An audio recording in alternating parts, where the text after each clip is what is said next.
Ya, oke. Yuk.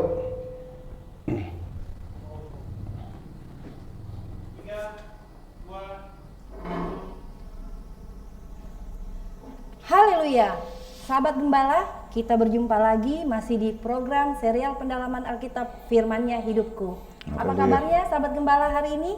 Baik yang mengikuti Zoom meeting, baik yang di dalam gereja, maupun nanti yang akan mengikuti di channel YouTube GPD Losufan untuk siaran tundanya. Kita dalam keadaan sehat karena penyertaan Tuhan, diberikan kekuatan, kesehatan dengan tubuh yang sehat, Amin. semangat yang baru, dan pastinya bersukacita ya. Karena seperti tertulis di Alkitab, hati yang gembira adalah obat yang manjur. Puji Tuhan. Sebelum kita mulai pembelajaran Alkitab hari ini, mari kita berdoa dulu. Kita satu di dalam doa. Bapa kami yang baik, kami kembali Tuhan mengucap syukur Tuhan. Kami kembali mengucap syukur atas penyertaan-Mu Tuhan. Kami boleh kembali ada hari ini Tuhan. Kami mau belajar memahami tentang kebenaran firman-Mu, khususnya untuk eskatologi Bapa. Kiranya Tuhan Kau hadir di sini Tuhan, hadir di setiap hati kami, di setiap pikiran kami, agar kami boleh fokus Tuhan. Biarlah lewat kebenaran firman-Mu Tuhan, kami boleh semakin setia, semakin maju Tuhan, untuk mengiring Engkau Tuhan. Terima kasih Bapa dalam kerjaan sorga, juga Tuhan hamba-Mu yang Engkau persiapkan untuk memberitakan firman-Mu, Tuhan yang urapi, yang dari tempat maha tinggi. Berikan hamba-Mu sukacita, berikan hamba-Mu kekuatan Tuhan, hikmat yang daripada Tuhan selalu turun atas hamba-Mu. Biarlah kerinduan hamba-Mu Tuhan untuk memberitakan firman-Mu Tuhan. Biarlah berkat-berkat yang daripada Tuhan juga tercurah buat kami semua yang mendengarkan, dan kami sama-sama diberkati. Amin. Biarlah Tuhan menyertai dari awal sampai akhir pendalaman Alkitab ini Tuhan, sehingga kami boleh belajar memahami lebih lagi Tuhan, untuk tetap setia mengiring Engkau sampai kedatangan-Mu kedua kali. Terima kasih Bapa dalam kerjaan sorga, kami alaskan doa kami hanya di dalam satu nama, yaitu Tuhan Yesus Kristus. Amin. Haleluya. Baiklah sahabat gembala, pastinya kita sudah tidak sabar untuk belajar memahami, untuk belajar mengenal lebih dalam lagi mengenai eskatologi menurut firman Tuhan. Khususnya episode kali ini kita akan membahas menyelami pekerjaan Allah melalui eskatologi kehidupan setelah kematian. Pastinya penasaran ya, setelah kematian kita kemana ya? Telah hadir bersama kita Bapak Gembala atau yang biasa kita sebut Pak Gem, Pendeta Haniel van de Krok, untuk membangun pemahaman yang benar dan Alkitabiah dari berbagai kerancuan tentang eskatologi dengan slogan orang benar hidup oleh firman. Episode kali ini kita akan bagi dua segmen. Yang pertama penjelasan Pak Gem sehubungan dengan tema yang kita bahas hari ini. Yang kedua pastinya ada sesi tanya jawab. Baik yang sahabat gembala yang mau bertanya di Zoom meeting maupun di dalam gereja, kita akan buka sesi kedua ya. Peserta Zoom juga ya bisa melalui chat jika mau bertanya. Saatnya berpetualang menjelajahi Alkitab bersama Pak Gem. Kita kembali ke channel Gembala. Baik, puji Tuhan. Sobat Gembala, senang dapat menjumpai kembali Bapak Ibu Saudara, sahabat Gembala di dalam serial pendalaman Alkitab Firman-Nya Hidupku ini. Dan dalam episode kali ini kita memang akan lebih membahas secara lengkap, secara detail ya, tentang cakupan-cakupan di dalam eskatologi. Kalau sahabat Gembala mengingat pelajaran-pelajaran kita terdahulu, ada beberapa hal yang memang menjadi pembahasan atau cakupan di dalam eskatologi, ya, yaitu kehidupan sesudah kematian, lalu yang kedua adalah kebangkitan dari orang mati, lalu yang ketiga adalah sorga dan neraka, lalu yang keempat kedatangan Tuhan, dan yang kelima adalah kerajaan Allah atau kerajaan damai. Nah, hari ini kita akan melihat secara khusus tentang kehidupan sesudah kematian.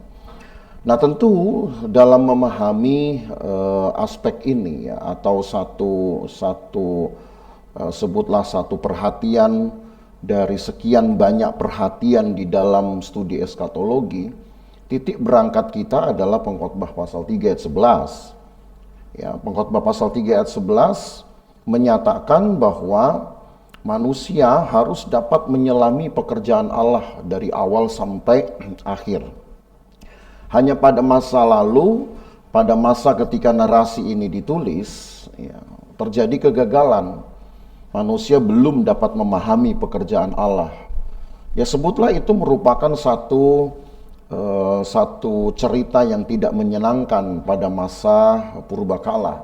Karena memang ayat itu dikisahkan atau lebih tepatnya ditarikhkan pada 1000 sebelum Yesus datang, ya, atau paling kurang lah, paling sedikit 1000 sebelum Masehi.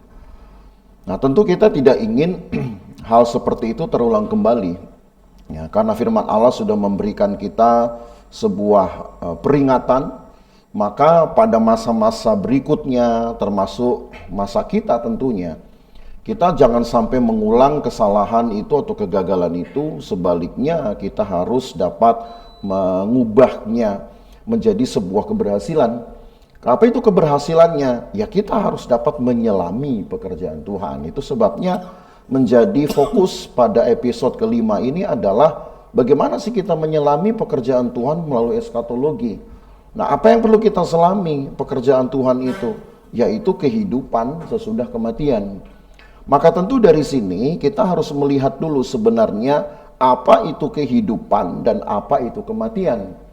Dan karena pelaku dari hidup dan mati ini adalah manusia, ya, pelakunya.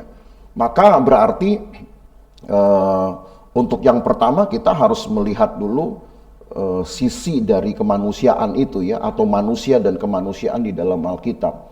Nah, setidaknya ada 5 hal yang bisa kita lihat tentang manusia dalam Alkitab, ya, atau di dalam pembahasan studi teologi ini dikenal dengan antropologi Alkitab, ya.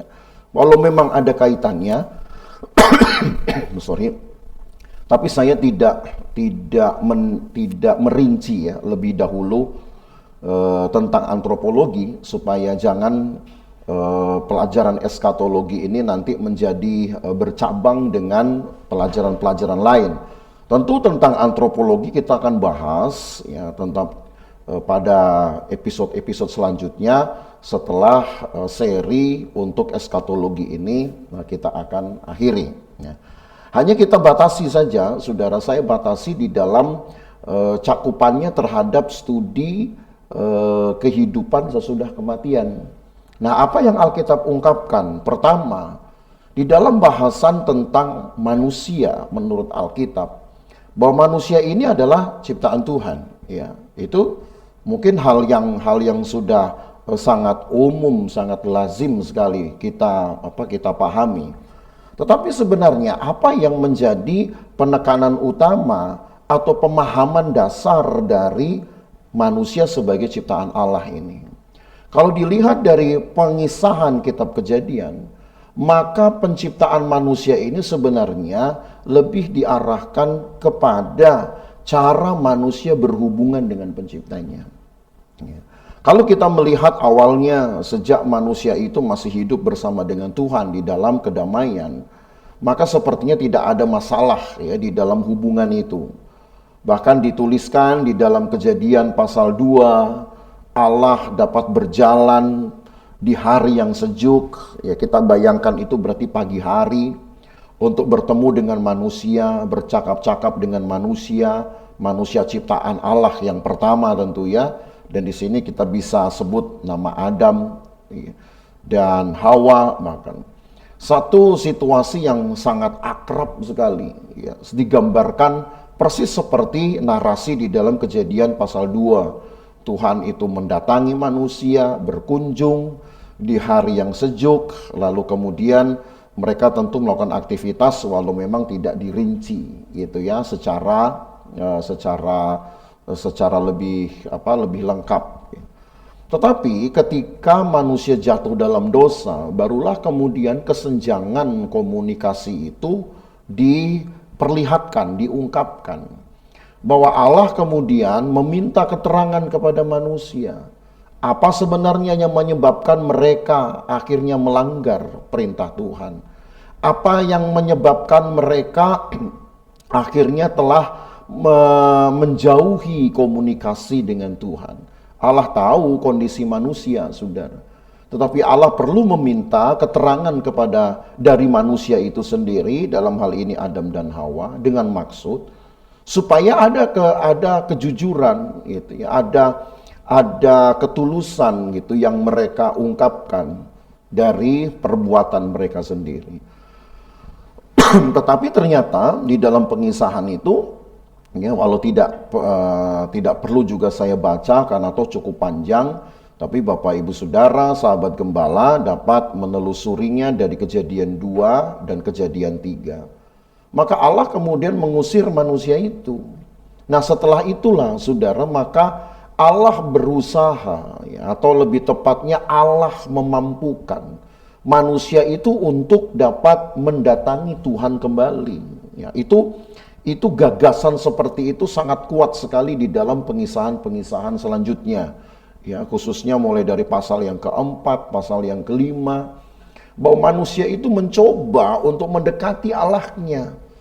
Justru ketika Tuhan usir manusia ini, itu membuktikan bahwa Allah tidak menghalau manusia, atau Allah tidak membuang manusia seperti seseorang atau kita membuang sampah, tidak. Tetapi Allah menjauhkan saja sejenak, ya. Allah menjauhkan saja dirinya dengan manusia supaya di situ ada perenungan, supaya di situ kemudian ada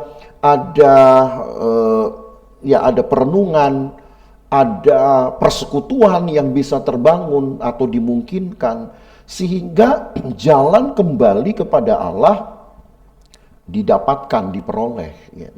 Nah, walaupun memang manusia butuh waktu yang panjang untuk bisa melakukan hal itu, tapi setidaknya melalui gagasan tentang penciptaan manusia, barulah kita rasa pentingnya hubungan manusia dengan penciptanya. Atau lebih tepatnya hubungan yang unik ini. Nah, hubungan unik seperti apa? Tentu gambarannya kita harus lihat di dalam Mazmur pasal yang ke-45. Coba kita lihat Mazmur pasal 45 ayat yang ke-7. Ini hubungan unik, ya, saya katakan hubungan unik yang mungkin jarang kita temui dalam kehidupan sehari-hari, tetapi tidak untuk sebuah hubungan tertentu, ya. Mazmur 45 ayat yang ke-7 dan ke-8 tertulis begini: "Tahtamu kepunyaan Allah, tetap untuk seterusnya dan selamanya, dan tongkat kerajaanmu adalah tongkat kebenaran. Engkau mencintai keadilan dan membenci kefasikan, sebab itu Allahmu telah mengurapi engkau dengan minyak sebagai tanda kesukaan melebihi teman-teman sekutumu." Nah, walaupun mungkin kesan pertama sahabat gembala membaca ayat ini, apa hubungannya? Hubungan unik manusia dengan penciptanya berdasarkan ayat ini. Ayat ini sebenarnya merupakan sebuah uraian yang menggambarkan hubungan antara suami istri, pernikahan raja dengan permaisurinya. Dan rupanya hubungan ini ditulis atau digambarkan seperti teman sekutu, hubungan teman sekutu. Mungkin sobat gembala menjadi semakin bingung, bukankah teman sekutu itu harusnya tidak sekualitas hubungan suami istri? Tapi kata teman sekutu di sini sebenarnya adalah satu gambaran kedekatan, persekutuan dari pihak yang sebetulnya jauh, secara garis darah jauh, tetapi dipertemukan seperti suami istri. Bukan kerabat, ada memang yang juga menikah masih di dalam lingkaran kerabat, tapi umumnya pernikahan terjadi jauh sekali dari kekerabatan, tetapi dipertemukan. Nah, begitulah gambaran yang ingin ditarik sebenarnya, yang ingin dijelaskan dari ayat ini, bahwa hubungan manusia dengan penciptanya itu melebihi dari hubungan laki-laki dan perempuan yang dipertemukan di dalam pelaminan, di dalam hubungan suami istri.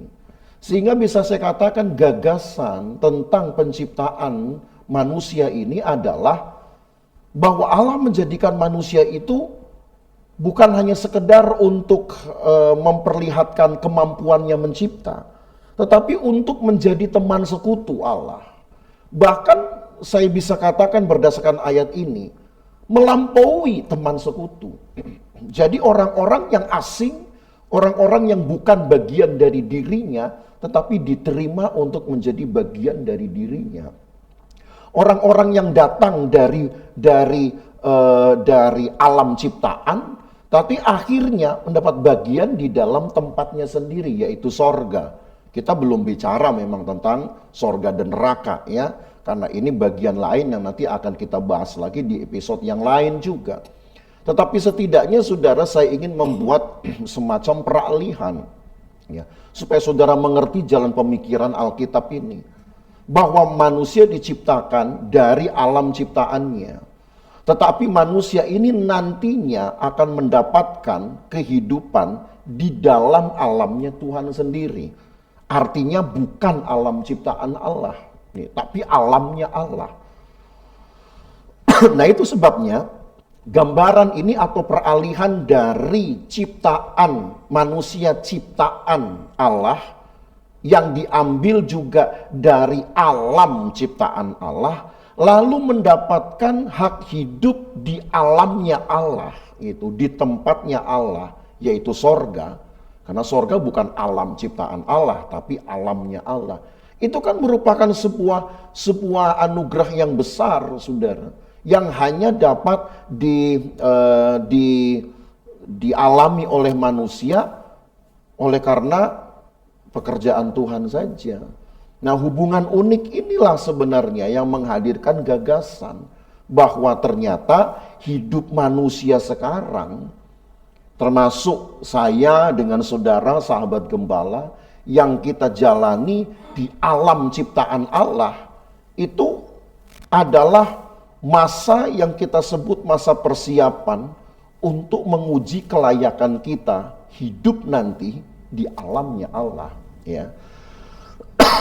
Nah ini yang gagasan ini dulu yang pertama yang sahabat gembala perlu ketahui. Jadi itu satu ya, mengenai kalau dilihat dari sudut pandang pelajaran manusia menurut Alkitab adalah bahwa melihat penciptaan Allah ya, menciptaan manusia ini, bahwa kita harus belajar apa sih yang Allah inginkan dari penciptaan ini, hubungan yang unik.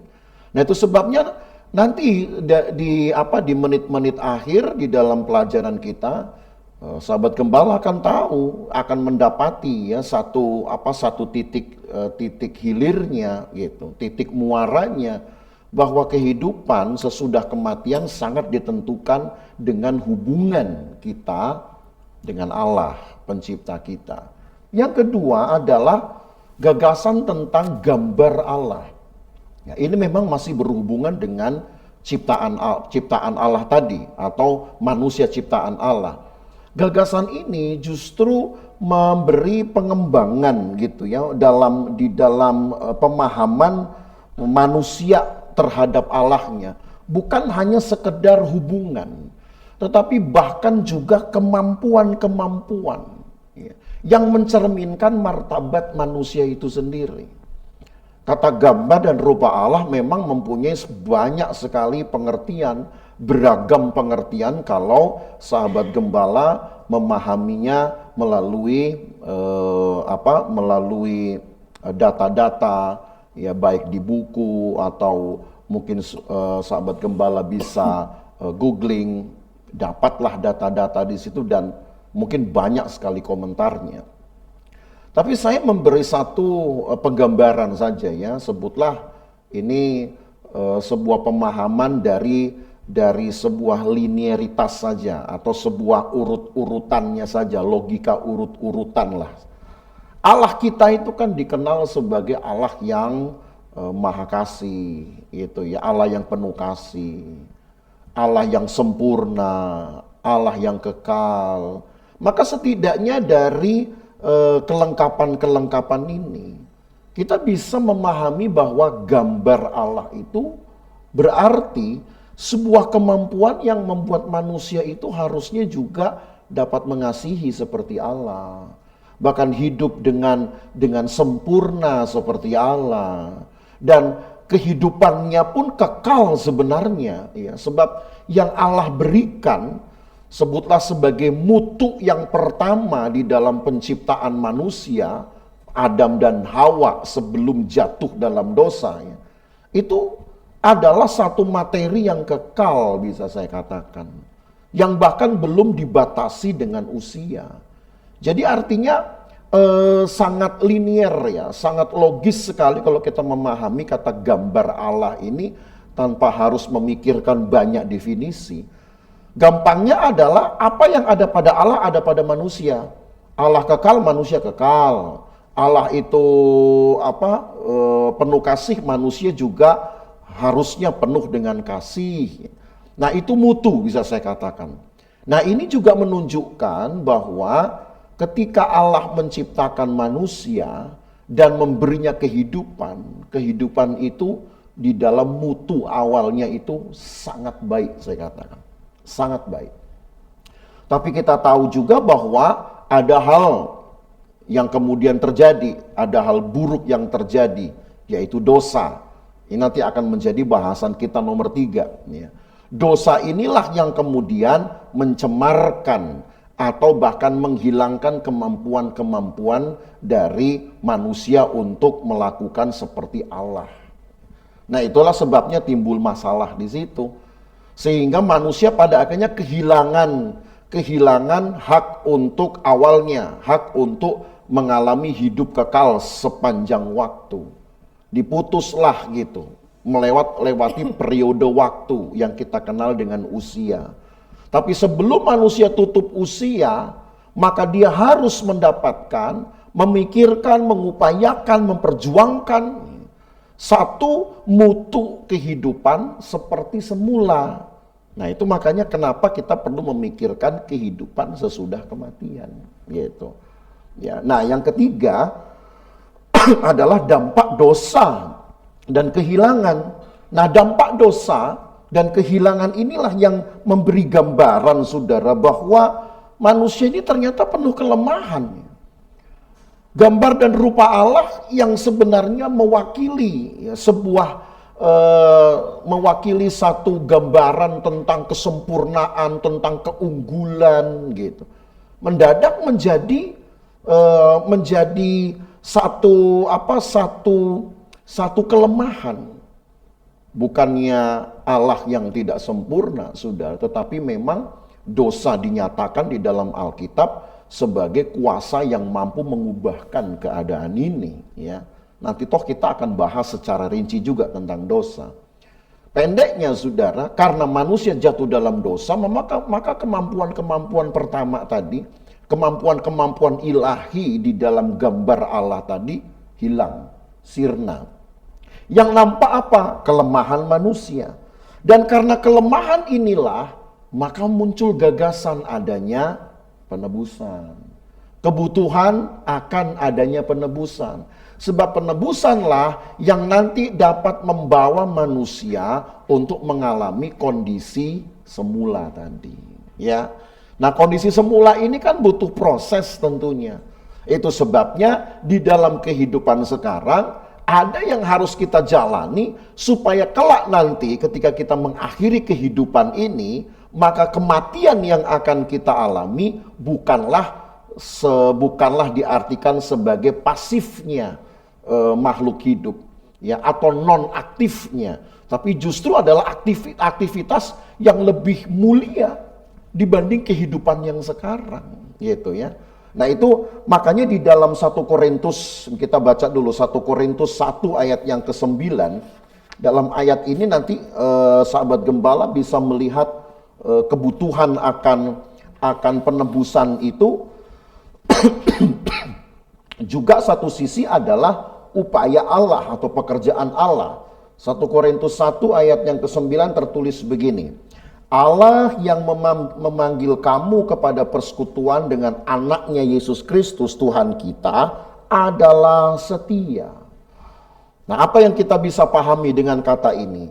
Allah lah yang memanggil kita, atau boleh dikatakan yang menggerakkan kemudian batin kita, melahirkan perenungan-perenungan di dalam pikiran dan hati kita untuk mencari Allah melalui firman, mencari Allah di dalam Yesus Kristus. Nah, ketika seseorang mencari, mendapatkannya, maka kemudian akan masuk fase pergaulan, kemudian mulailah hidup intim, hidup bersekutu, maka ayat ini tergenapi, gitu ya.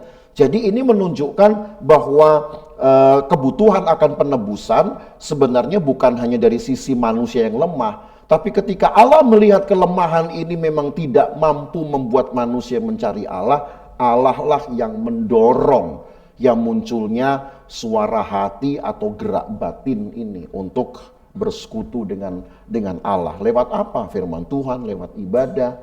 Nah, yang keempat, oleh karena pengalaman inilah, maka dalam prosesnya tentu akan ada transformasi, yaitu sebuah pengalaman pengubahan hidup, ya, corak hidup, cara hidup, gitu, orientasi hidup, prinsip hidup. Perubahan-perubahan itulah yang dikenalkan dengan transformasi. Mungkin sahabat gembala selama ini memahami, atau yang paling banyak memang dipahami oleh banyak orang, transformasi contohnya adalah Paulus. Ketika dulu dia belum dijamah oleh Tuhan, maka kehidupannya berbeda setelah dia dijamah oleh Tuhan di jalan menuju ke Damsik. Tapi saya mau katakan begini, sahabat gembala, bahwa dalam perjanjian lama banyak contoh-contoh manusia mengalami transformasi. Satu, Abraham. Abraham juga mengalami transformasi. Buktinya adalah ketika dia datang ke Haran, itu kehidupannya berbeda ketika kemudian dia pindah dari Haran ke Beersheba, ke wilayah Kanaan. Dan tanpa perlu saya jelaskan, ya, nanti toh pasti akan ada penjelasan di dalam periode berikutnya. Tapi sahabat gembala tahu bahwa disitulah iman Abraham bertumbuh, dan bahkan imannya menjadi model dari iman kekristenan.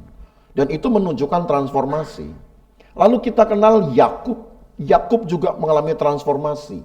Sehingga dampak dari transformasi itu, atau hasil dari transformasi itu adalah bahwa muncul satu karakteristik semangat yang kemudian menjadi ciri semangat pengikut Tuhan.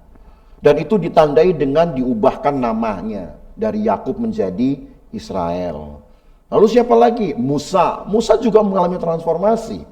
Dari seorang yang sebutlah anak manja, ya, dari seorang anak yang berada dalam lingkungan istana, lalu kemudian sepertiga dari masa hidupnya dia berada di tanah pengasingan, di mana dia digembleng itu untuk hidup secara mandiri. Maka sepertiga dari hidup terakhirnya, periode 40 tahun terakhirnya, dia dapat menjadi pemimpin banyak orang. Dan itu sudah menunjukkan juga satu transformasi. Belum lagi kalau kita angkat cerita tentang Salomo. Belum lagi kita angkat cerita tentang Yosia. Jadi sebenarnya dalam perjanjian lama banyak tokoh-tokoh yang memiliki cerita tentang transformasi, dan ini bisa menjadi semacam model. Ya, saya katakan model artinya orang-orang yang bisa kita jadikan cermin kehidupan supaya kita mengalami transformasi. Jadi tidak hanya ceritanya ditujukan kepada perubahan hidup Rasul Paulus saja, gitu. Nah, transformasi inilah sebenarnya yang nanti akan mendasari konsep antropologi Alkitab, bahwa setelah dosa masuk ada perkembangan di dalam upaya mengenal Allah, perkembangan untuk menghargai kehidupan yang diberikan Allah, dan perkembangan dari pekerjaan Allah bagi manusia itu sendiri, gitu. Baru yang terakhir kita bicara kemudian tentang pentingnya komunitas dan ibadah. Disinilah kemudian Allah mewadahi manusia untuk bisa mendapatkan hubungan unik tadi, ya, di dalam persekutuan, di dalam ibadah. Awalnya dengan satu tempat, awalnya hanya dengan membangun mezbah, kemudian berkembang menjadi membangun kemah atau tenda, kemudian berkembang lagi menjadi bait Allah, kemudian berkembang lagi menjadi persekutuan di dalam rumah-rumah, itulah gereja mula-mula. Dan kemudian berkembang lagi, kemudian menjadi gereja Tuhan. Baik gereja di dalam pemahaman fisik, bangunan, tempat orang-orang percaya kepada Tuhan berkumpul, maupun secara pribadi seseorang menjadikan hatinya, pikirannya tempat untuk menghadirkan Tuhan.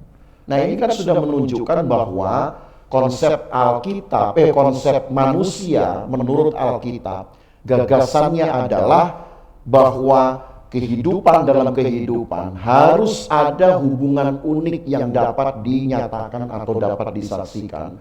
Hubungan unik inilah yang akan menentukan kehidupan seseorang sesudah kematiannya.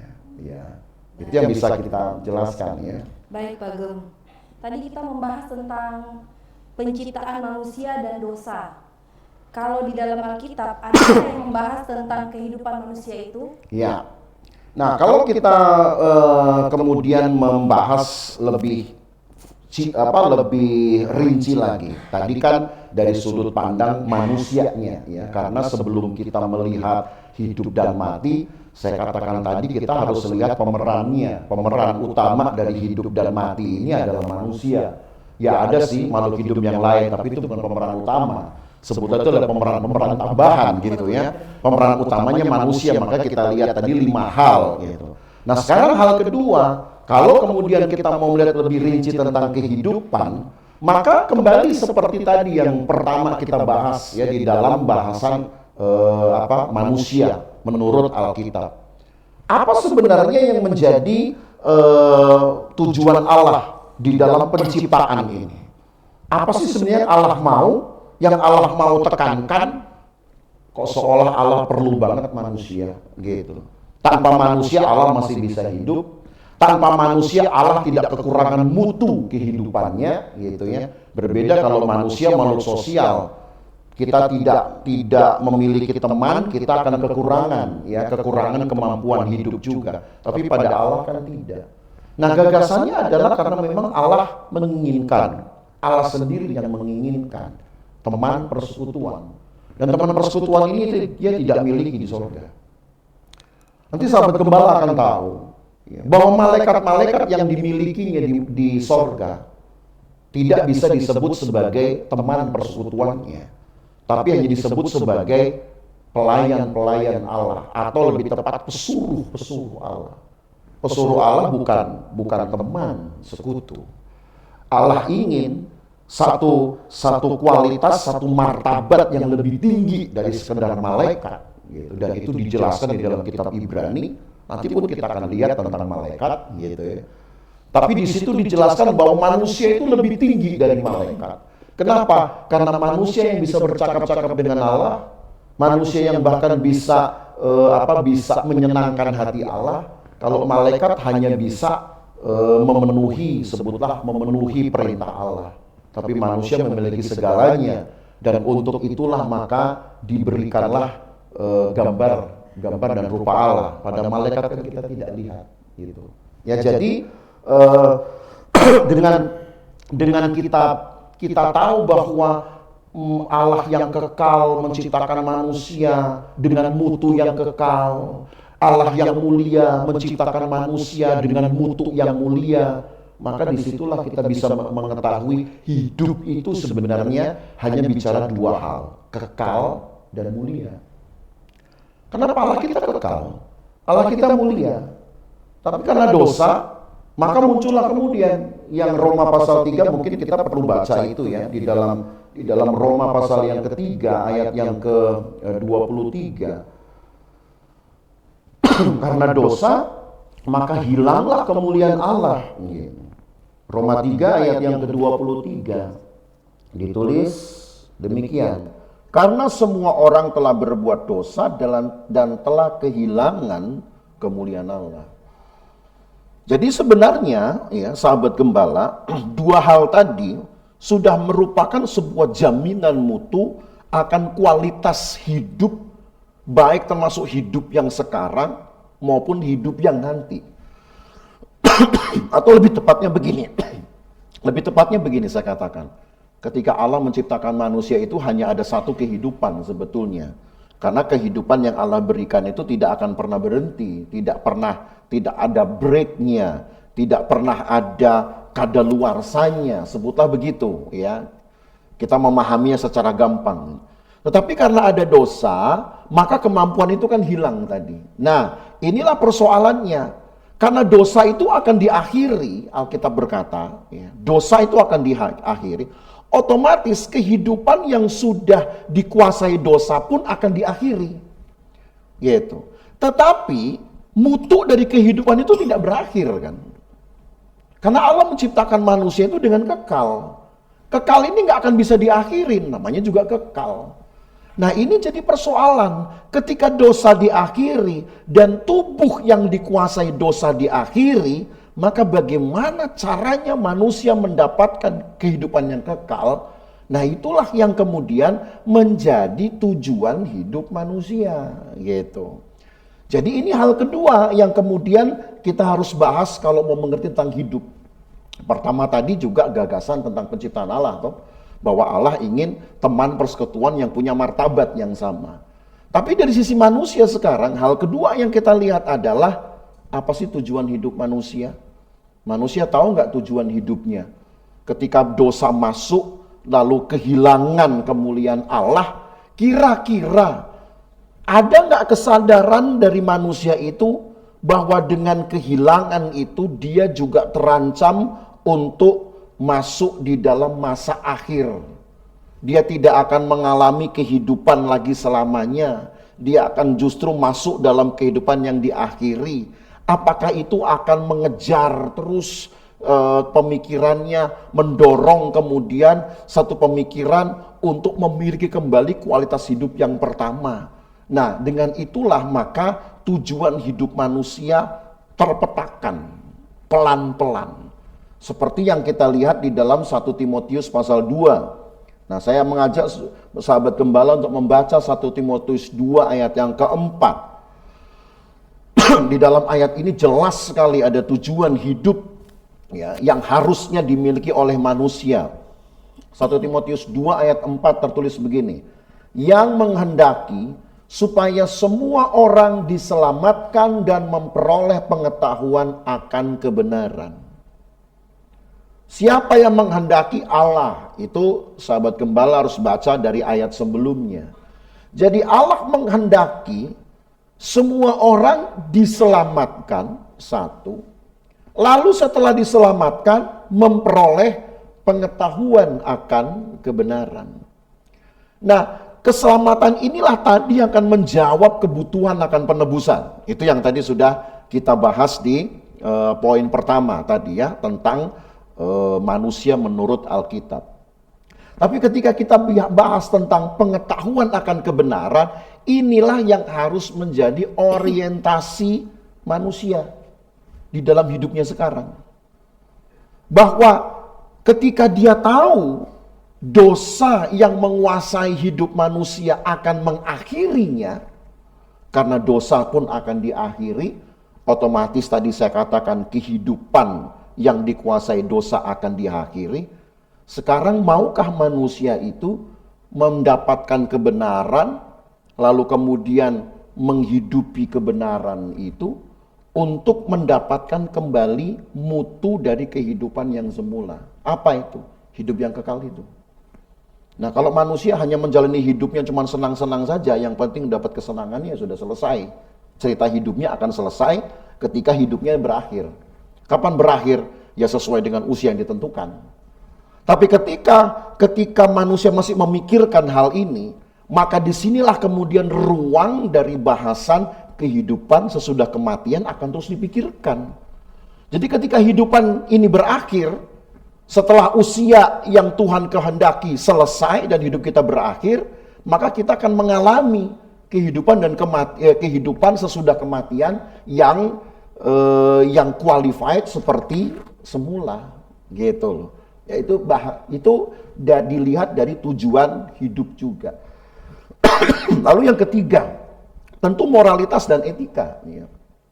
Karena kalau lihat Lukas pasal 18 ayat 18, ya, kita baca dulu Lukas 18 ayat 18. Ini tentang seorang yang sebenarnya sudah dianggap orang yang arif, ya, seorang pemimpin besar yang harusnya sebutlah identik dengan orang yang bijak, tapi pun masih bingung dia dengan apa yang harus dia lakukan dalam hidupnya. Sehingga dia berkata begini dalam Lukas 18 ayat yang ke-18. Ada seorang pemimpin bertanya kepada Yesus, "Guru yang baik, apa yang harus aku perbuat untuk memperoleh hidup yang kekal?" Itu. Karena kan kehidupan sesudah kematian ini kan kekekalan tuh. Maka dia tanya, apa yang harus aku peroleh, yang harus aku perbuat untuk memperoleh hidup yang kekal? Lalu Yesus berkata begini ayat 19, "Mengapa kamu katakan aku baik? Tak seorang pun yang baik selain daripada Allah saja. Engkau tentu tahu, engkau tentu mengetahui segala perintah Allah, jangan berzina, jangan membunuh, jangan mencuri, jangan mengucapkan saksi dusta, hormati ayah dan ibumu." Kata orang itu, semuanya itu udah kuturuti sejak masa muda. Nah, saudara lihat, sekelas dari pemimpin ini saja ketika masih bingung apa yang harus dia perbuat untuk memperoleh hidup yang kekal, dia merasa bahwa ukuran standar dengan melakukan 10 hukum Taurat udah selesai. Tetapi buat dia itu belum cukup untuk memperoleh hidup yang kekal.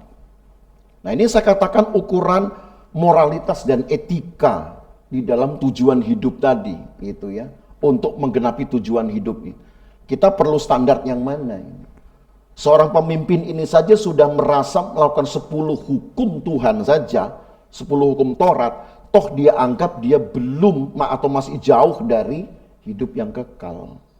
Maka kalau saudara lihat penjelasan-penjelasan dari Yesus, Yesus berkata, apa yang kurang? Yang kurang kau harus jual harta. Yang tidak lain adalah jangan mengikatkan diri dengan kebendaan. Engkau harus mengasihi, jangan hanya mengikatkan diri kepada keinginan hati. Nah, itu artinya masih banyak hal yang belum kita lakukan, sekalipun kita berkata, oh soal Alkitab saya sudah tahu. Taruhlah kita berkata, oh 1 Timotius 2 ayat 4 saya sudah penuhi. Kenapa? Saya sudah percaya Yesus sudah selamat. Saya sudah baca Alkitab, bahkan rajin ikut PA, harusnya saya sudah dapat hidup kekal. Tapi nyatanya seorang pemimpin besar ini aja masih merenungkan terus apakah betul dia sudah bisa mendapatkannya. Jadi artinya masih ada yang harus ditambahkan gitu ya. Jadi milikilah juga selain tujuan hidup satu standar moral dan etika yang tinggi, yaitu yang mencakup semua apa yang ada dalam Alkitab. Jadi melampaui dari moral dan etika umum saya katakan. Lalu yang keempat, kita bicara tentang hidup dalam roh. Nah, hidup dalam roh ini kan sebuah kualitas tersendiri lagi. Yang kalau kita bahas di dalam episode lalu, di dalam perspektif Pantekosta, orang-orang Pantekosta yakin ketika seseorang diisi oleh Roh Kudus, ya, diisi oleh kekuatan Roh Kudus, maka akan keluarlah satu mutu kehidupan yang berbeda. Artinya ada kemampuan ilahi, bahkan kemampuan supranatural yang memungkinkan manusia dapat melakukan yang melampaui hal-hal yang sebutlah yang manusiawi atau yang fisikal. Nah, itu sebabnya pengalaman kepenuhan Roh Kudus itu harus juga menjadi sebuah tema penting atau bahkan masuk sebagai tujuan hidup juga, lebih dari tujuan hidup. Ya. Lalu yang terakhir tentu adalah harapan yang untuk memiliki kehidupan abadi. Dan harapan ini mungkin saya baca cukup dari Galatia saja ya, Galatia 6 ayat 8. Paulus pun menggunakan ayat ini untuk memberi satu dorongan. Galatia pasal 6 ayat yang ke-8. Galatia 6 ayat yang ke-8 tertulis begini. Sebab barang siapa menabur dalam dagingnya ia akan menuai kebinasaan dari dagingnya, Tapi barang siapa menabur dalam roh, ia akan menuai hidup yang kekal dari roh itu. Jadi ini masih terkait dengan hidup dalam roh. Kalau seseorang kemudian ingin terus menabur kehidupannya dengan cara konsisten diisi oleh Roh Kudus, lalu kemudian mau dipakai oleh Roh Kudus untuk menjadi alat kemuliaan Tuhan, maka otomatis harapannya akan membuahkan hasil. Sebutlah dalam bahasa matematiknya, kemungkinannya persentasenya sangat tinggi bahwa dia akan mengalami kembali mutu kehidupan seperti semula, yaitu kehidupan yang kekal, kan begitu. Nah ini kalau kita bicara tentang kehidupan, sisi kehidupannya. Oke, Pak Gem, kita sudah mendengar penjelasan tentang kehidupan. Iya. Nah sekarang akhir sebuah kehidupan itu memang sangat menarik ya Pak Gem ya. Iya. Kalau untuk dunia kematian seperti apa itu Pak Gem? Iya, betul. Kalau ada hidup ada mati Iya, yang pastinya. dibicarakan. Kita penasaran nih dunia kematian seperti apa nih? Betul. Nah ini yang memang menjadi kunci dari episode ini. Karena yang kita bicarakan kan hidup sesudah mati seperti apa. Lalu kematian itu pun harus dipahami dulu seperti apa. Nah di dalam Alkitab itu kalau dikatakan mati sebenarnya ada beberapa istilah yang digunakan ya. Ada mati rohani lah, ada mati jasmani lah gitu ya. Saya nggak bilang mati suri atau segala macam gini ya. Ada mati rohani mungkin adalah keadaan yang sebutlah bisa digambarkan sebagai putusnya hubungan unik tadi antara manusia dengan Allah. Atau bisa juga ditandai mulai dengan hilangnya orientasi untuk memperoleh kebenaran atau bahkan hal-hal yang mencakup lebih dari sekedar moral umum tadi. Nah itu juga bisa menjadi indikator bagi kita ya, karena Alkitab berkata penyebab dosa itu kan adalah kematian ya. Upah dosa adalah maut. Maka yang harus dipikirkan kalau tadi dosa diakhiri berarti kan mati ini. Hanya kematian apa yang sebenarnya digarisbawahi di dalam ayat ini adalah kematian terhadap tubuh yang fana. Gitu. Tetapi kematian yang lebih mengerikan kan sebenarnya bukan hanya kematian terhadap jasad kita, tubuh yang fana. Karena kematian rohani bisa saja terjadi ketika manusia masih hidup. Kematian dalam artian tadi hubungan dengan Tuhan yang sudah berhenti, itu masih bisa dialami seseorang ketika kehidupannya secara alamiah ini, secara lahiriah, secara jasad masih dia jalani. Tapi kan dia tidak akan mendapatkan apa-apa. Nah, ketika nanti dia betul-betul akan mengalami kematian tubuh, maka tentu orang seperti ini yang sudah mati dua kali, saya katakan. Mati pertama adalah mati rohaninya. Mati kedua adalah mati jasadnya. Maka kematian ini sudah betul-betul akan menghukumnya atau menempatkannya jauh dari kehidupan yang kekal. Ya. Jadi kematian itu harus kita antisipasi. Ya. Tetapi kalau kita katakan manusia hanya mengenal satu kematian saja. Yaitu apa? Ya kematian jasadnya. Dan itu yang perlu dijaga. Bagaimana caranya dalam hidup ini kita jangan mati rohani dulu. Gitu. Itu sebabnya mengapa tadi saya katakan di yang pertama ketika kita membahas tentang Alkitab, ya, tentang manusia dalam Alkitab, ada pengalaman-pengalaman transformasi. Nah, kenapa kita nggak mencoba atau kita bercermin dengan orang-orang ini?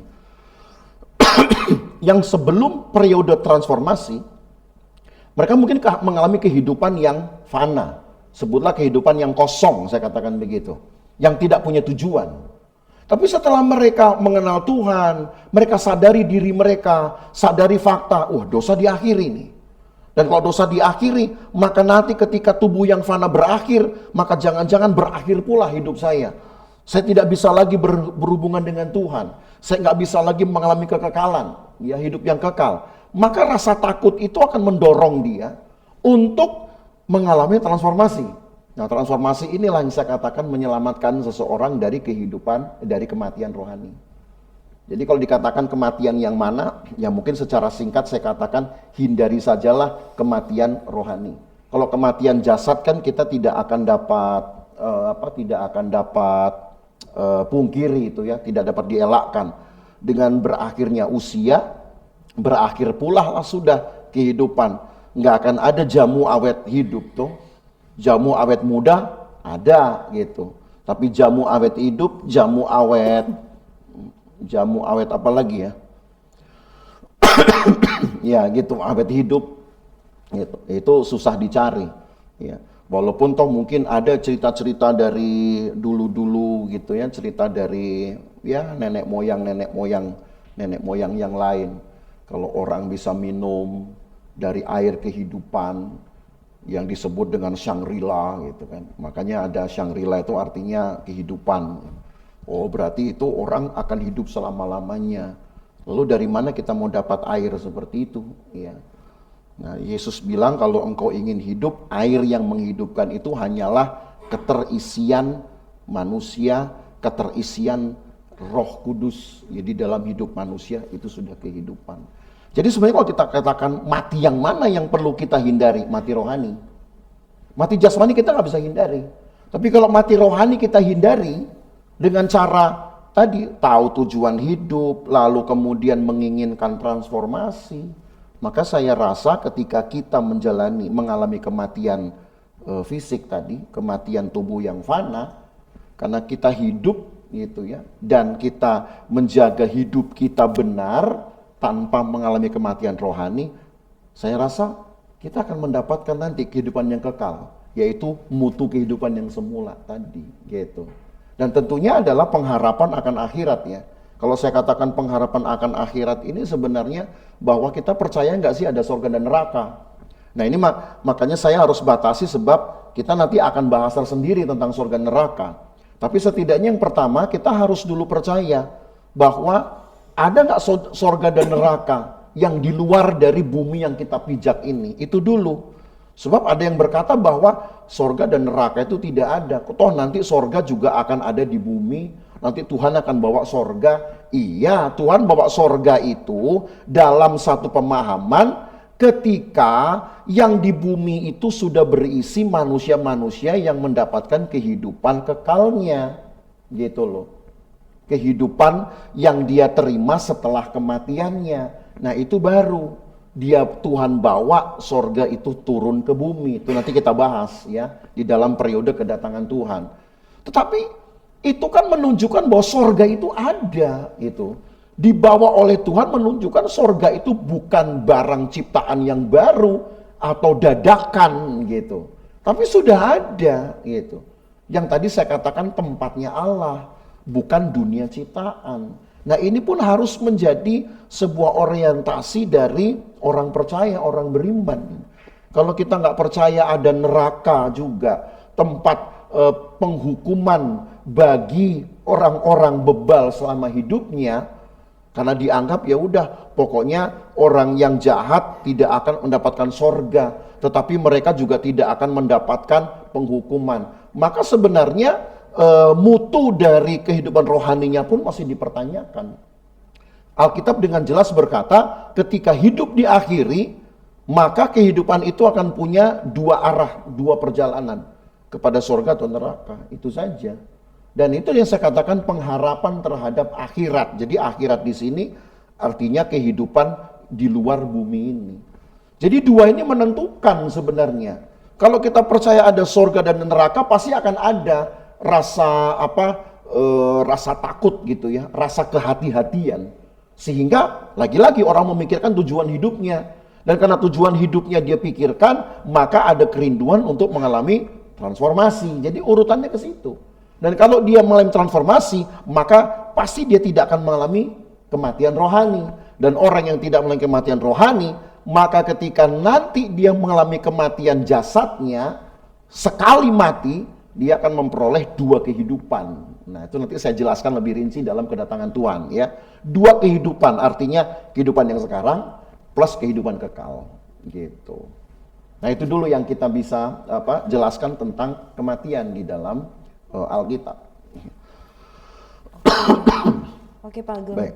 Tadi Pak Agem sempat bilang kalau kita mati rohani, ya sebelum kita mati jasadnya mati ya. Iya, Nah seperti itu apakah bisa dibangkitkan kembali mati rohaninya? Tentu bisa, karena di dalam Alkitab ketika tadi 1 Timotius 4 ayat yang 1 Timotius 2 ayat yang keempat berkata bahwa Allah menghendaki supaya setiap orang diselamatkan dan kemudian memperoleh pengetahuan akan kebenaran. Kata keselamatan itulah momen ketika seseorang kemudian diloloskan gitu dari kematian rohaninya. Tapi kan Allah menyelamatkan ini kan bukan pekerjaan sepihak, harus pekerjaan dua belah pihak. Di pihak pemberi kehidupan Allah yang menyelamatkan, tapi di pihak penerima kehidupan ada ayat yang juga berkata, kerjakanlah keselamatanmu dengan takut dan gentar. Kan ada ayat itu. Jadi artinya kalau mau dikatakan bisa enggak kematian rohani ini kemudian dibangkitkan ya, sebelum mati jasadnya, ya harus kemudian percaya kepada Tuhan, percaya akan firman-Nya, percaya akan pekerjaan Allah dan juga pekerjaan Roh Kudus-Nya, maka tentu orang itu akan dibangkitkan. Makanya kenapa kita mengenal juga istilah hidup baru. Kan gitu. Hidup baru itu kan bukan berarti ketika dia harus nunggu mati jasad dulu. Justru hidup baru itu kita kenali sebagai kehidupan yang meninggalkan dosa lalu hidup bersama dengan Tuhan. Nah, itu kan sudah menunjukkan momen di mana kematian rohaninya mengalami kebangkitan di sana. Bisa saja. Jadi tetap bisa. Namanya mati masih bisa dibangkitkan. Oke, baiklah sahabat gembala, jangan sampai ya kita mati rohani ya sebelum kedatangan Tuhan. Nah, kita sekarang buka sesi tanya jawab bagi sahabat gembala yang mengikuti Zoom meeting, boleh bertanya melalui chat. Nanti akan dibahas oleh Pak Gem. Silakan sahabat gembala, ada yang ingin bertanya? Atau mungkin yang di gereja juga bisa bertanya. Nanti akan dijawab.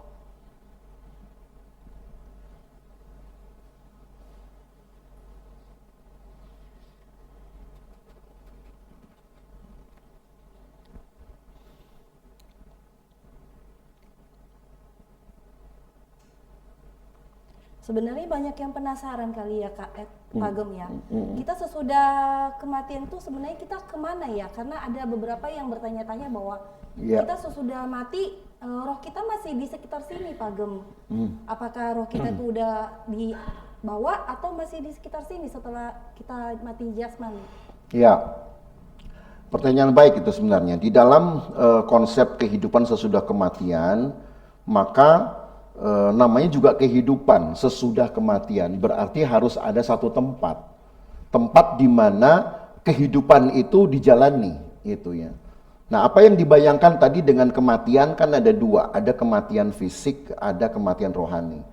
Nah, mungkin lebih tepatnya ketika kita sudah mulai membahas tentang apa sih yang bisa dibayangkan dari kehidupan di alam kematian, itu adalah tempat hidupnya, yaitu kematian fisik ini.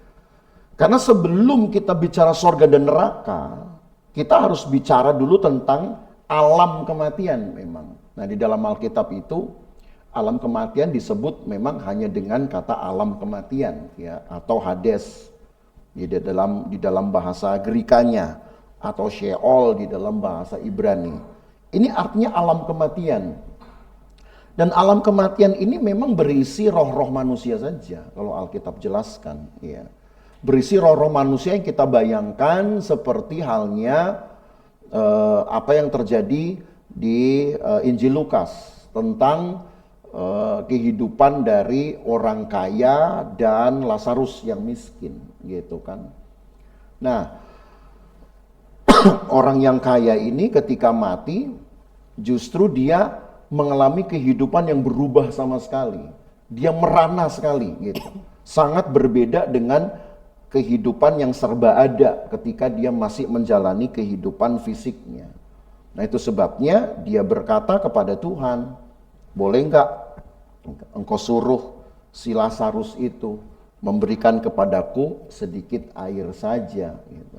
Yesus bilang tidak ada hubungan gitu gampangnya antara dunia orang mati itu sendiri.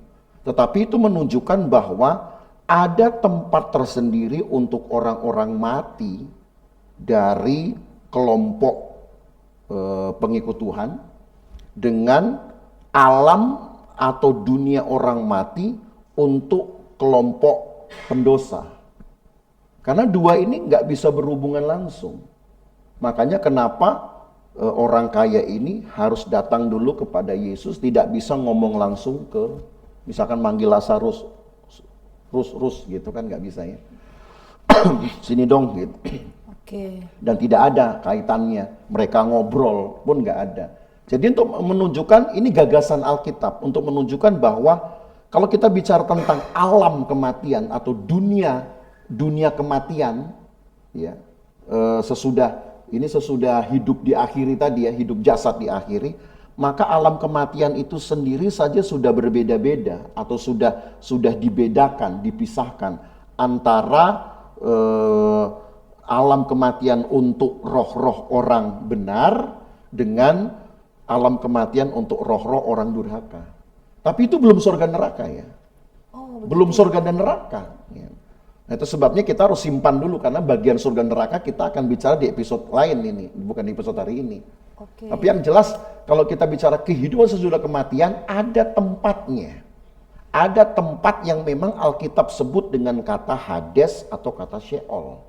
Tapi tempat itu bukan surga dan neraka. Itu hanya tempat di mana ditampungnya roh-roh orang benar dan roh-roh orang durhaka, orang pendosa.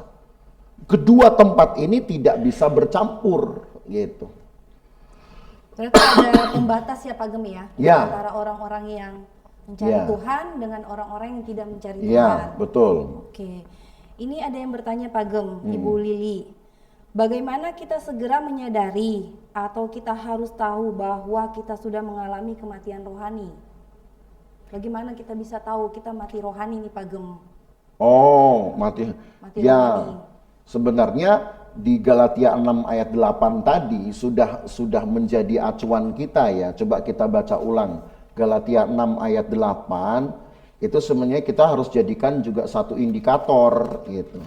Galatia 6 ayat 8 kan berkata gini, barang siapa menabur dalam dagingnya, ia akan menuai kebinasaan dari dagingnya.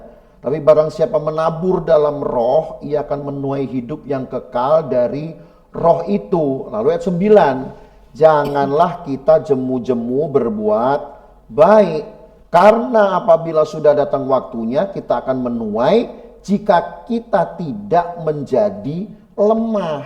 Artinya kelemahan ini, keengganan, kebosanan, ini yang bisa kemudian memutus sebuah rutinitas lah saya katakan gitu.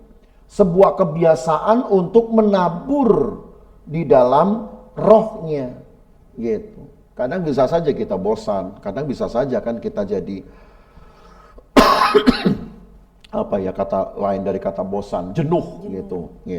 Lalu kita berkata, adalah saya nggak mau melakukan lagi sesuatu yang baik, misalkan saya biasa-biasa aja, yang penting saya nggak bikin jahat gitu.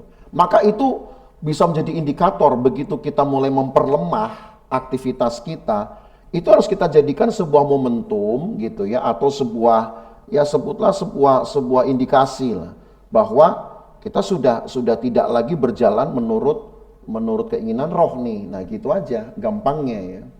Kita kalau sahabat gembala ingin tahu indikatornya, yang penting jangan menjadi lemah untuk terus menabur di dalam roh, yaitu dengan cara tidak jemu berbuat baik.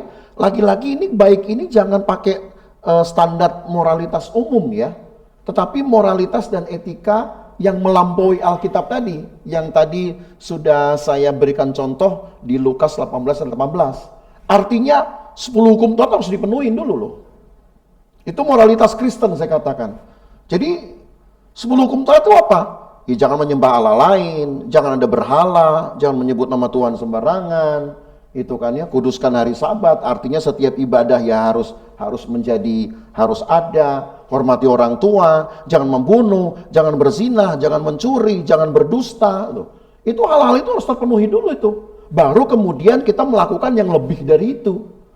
Kalau kita berkata, oh yang penting saya nggak bunuh orang, ya itu mayoritas umum namanya. Jadi yang saya katakan, kalau kita sebut ini juga tadi Galatia 6 ayat 9, jangan jemu berbuat baik, maka baik di sini haruslah baik yang di atas baik rata-rata, saya katakan gitu. Karena kan kita sudah bahas tadi, moralitas dan etika Kristen harus berada di atas moralitas dan etika umum, atau moral etika rata-rata. Nah itu mutlak. Ya. Jadi itu indikasinya, begitu kita mulai lemah, ya berarti kita udah mulai, sebutlah mulai ada di tengah-tengah nih, gitu kan, antara mau mengikuti kehendak roh atau kehendak daging. Nah itu sudah mulai aware kita di situ harusnya. Berarti lemah itu semacam kita makin mundur ya? Ya, untuk mengikuti betul. ibadah, Ya, persekutuan, betul. kayak gitu-gitu ya Pak Mulai Gem, ada ya? rasa bosan, rasa itu tadi jenuh, lalu rasa tidak mau tahu, dan itu bisa jadi indikasi awal itu, paling tidak diagnosa awalnya seperti itu. Kalaupun kita sudah melakukan 10 hukum Allah, Pak Gem, tetapi kita tidak masih jarang untuk ibadah seperti itu, jarang untuk pergi-pergi ke persekutuan, itu gimana Pak Gem? Apakah kita juga mati rohani?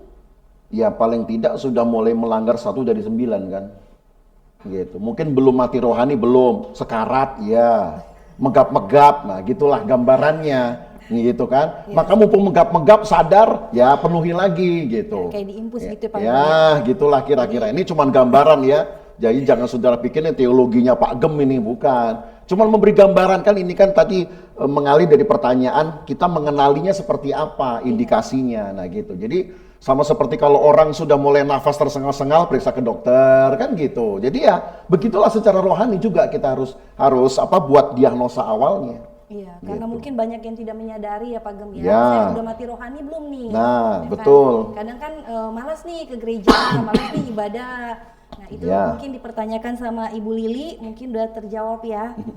Nanti kalau bisa ada pertanyaan lagi bisa dijawab. Ini ada pertanyaan dari Bapak Edi, Pak Gem. Pak Ya. Gem, bagaimana dengan bayi jika meninggal rohnya kemana? Sedangkan tadi Pak Gem bilang bahwa Hades adalah tempat roh yang benar dan jahat. Sedangkan bayi belum mengalami kehidupan. Ya.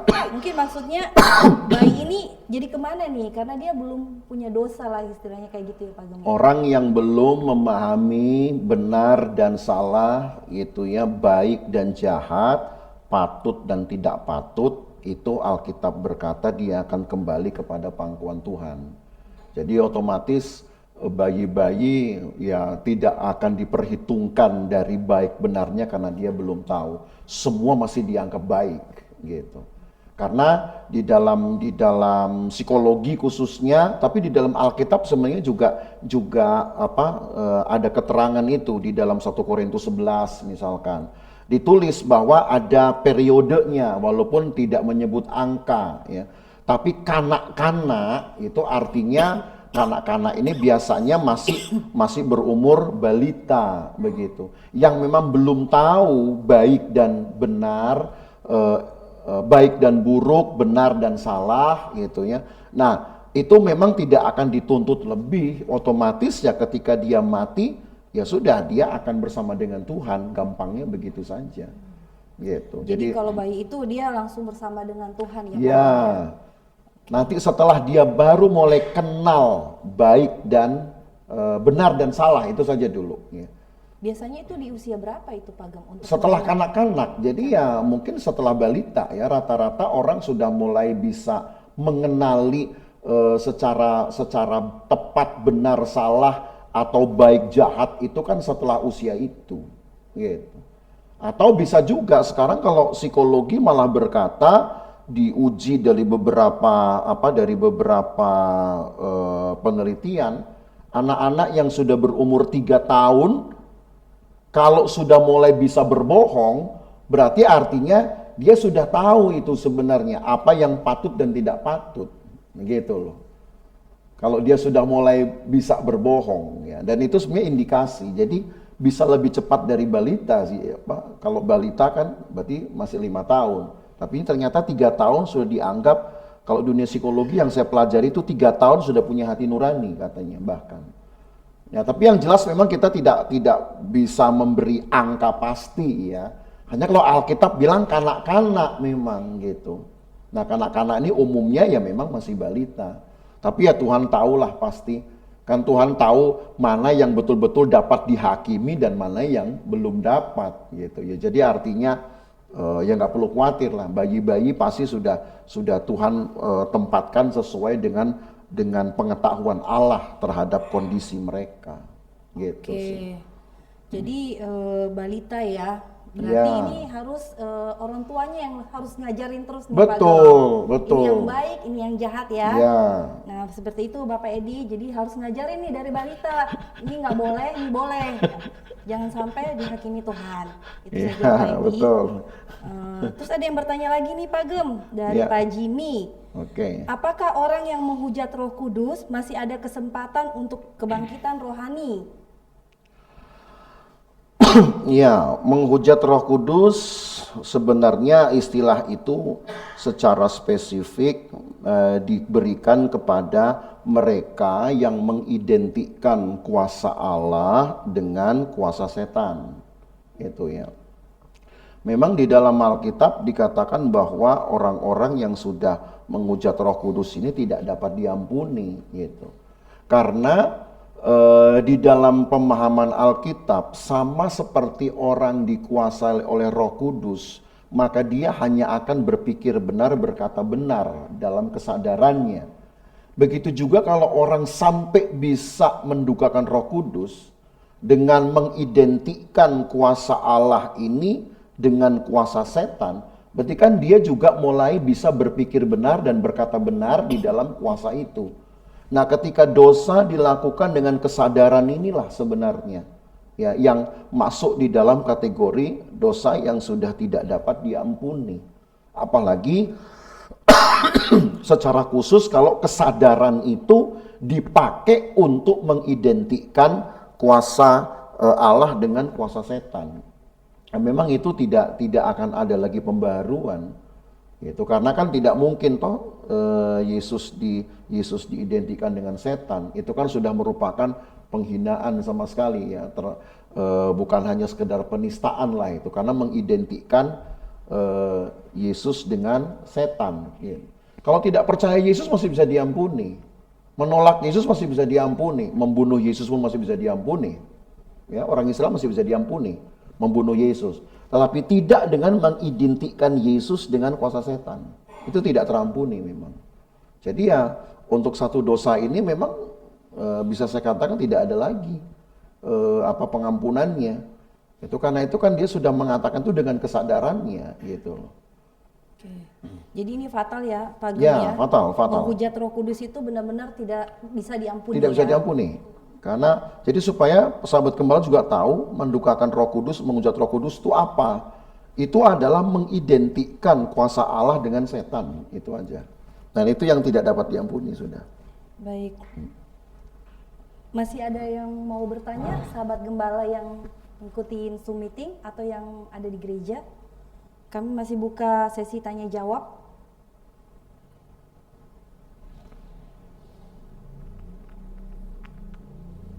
Ya, silakan sahabat gembala.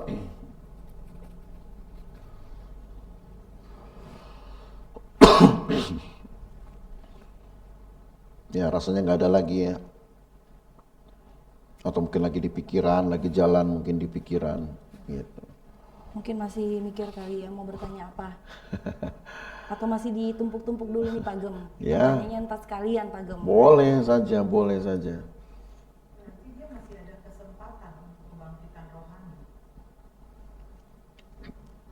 Yang mana? Yang nggak ada lagi. Untuk menghujat Roh Kudus, orang itu pasti dikuasai oleh oleh setannya dan kesadarannya digunakan oleh setan, oleh oleh roh jahat. Maka dia memang tidak akan dapat diubahkan, karena toh kan dia sudah mengidentikan Allah itu secara sadar gitu ya dengan setan. Jadi tidak akan mungkin bisa diampuni, karena sudah memang setan juga yang ada padanya gitu. Kalau enggak kan setannya juga harus diampuni dong. Nanti jadi susah kalau udah begitu. Iya, betul. Ya, itu ya mungkin sahabat gembala yang di Zoom meeting tidak bisa mendengar pertanyaan yang ada dari dari ruangan ini. Ya. Tadi pertanyaannya adalah bahwa tidak bisa diampuni lagi ya. Iya. Sangat fatal. Menjelaskan ulang bahwa memang tidak bisa ya Pak Gem ya. Iya. Itu satu-satunya menghujat Roh Kudus ya. Betul. Baiklah sahabat gembala, mungkin sudah tidak ada yang bertanya lagi. Ya.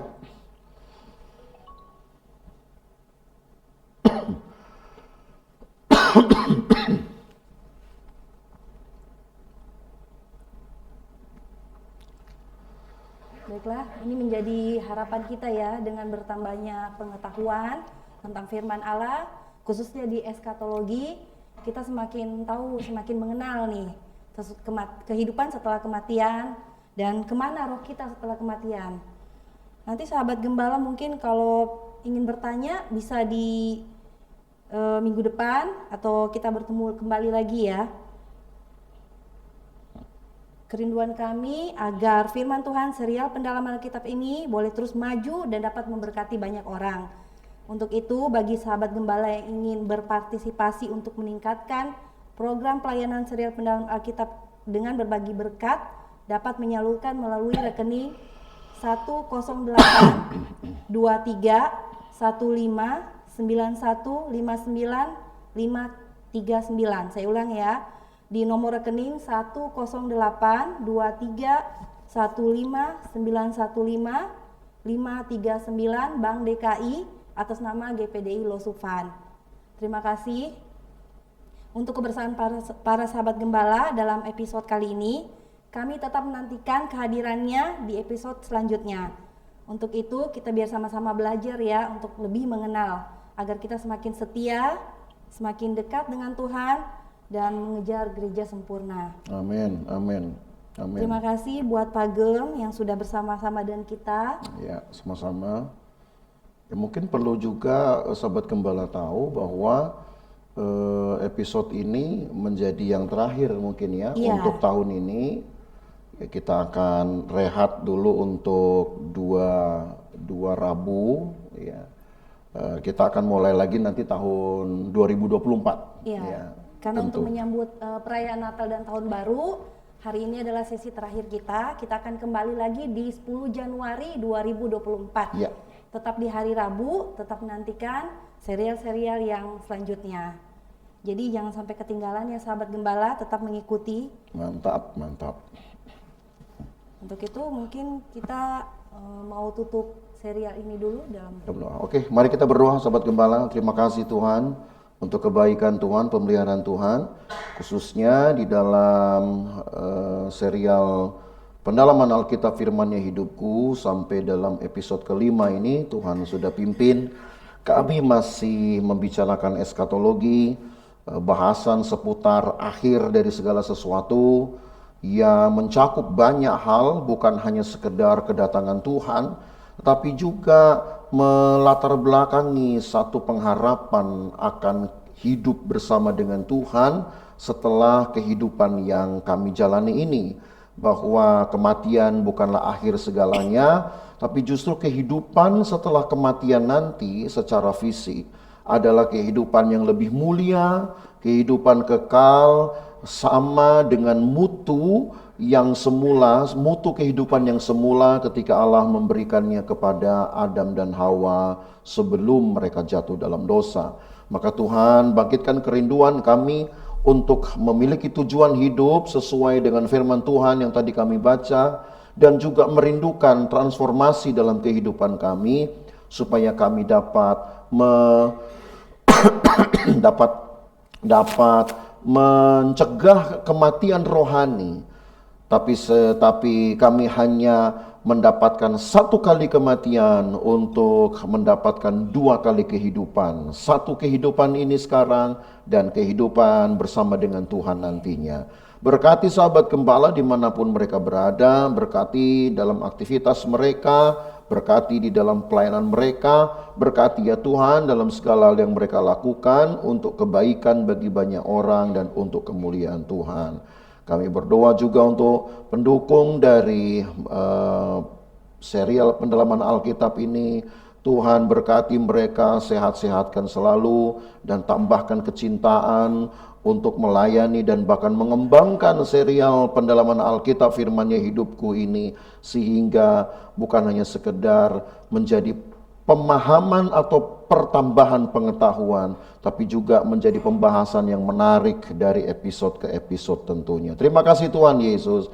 Kami berdoa dengan memohonkan berkat dari Allah Bapa, kasih sayang dalam persekutuan dengan anaknya Yesus Kristus, dan penyertaan Roh Kudus memelihara kita dari hari ini sampai selama-lamanya. Dan berkat ini kita terima dalam nama Tuhan Yesus Kristus. Amin. Terima kasih buat sahabat gembala yang mengikuti Zoom meeting maupun yang ada di gereja. Sampai jumpa dan Tuhan Yesus memberkati.